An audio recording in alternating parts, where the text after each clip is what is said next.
Assalomu alaykum. 50 kilovatlik quyosh paneli inverterimizni o'rnatish jarayonidamiz. Hozir plamir kabellarimiz shkatulkaning ichida qolishi kerak. Shkatulkani kesyapmiz. Bu yerda shitlarimizni yig'ish jarayoni. Shitlarimizni yig'ib bo'ldik. Hamma narsa o'zini quyosh paneli uchun chiqarilgan maxsus kabellarimizdan montaj bo'lyapti.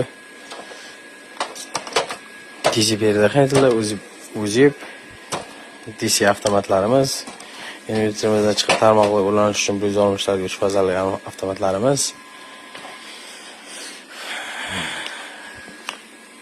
Instrumentlarimiz.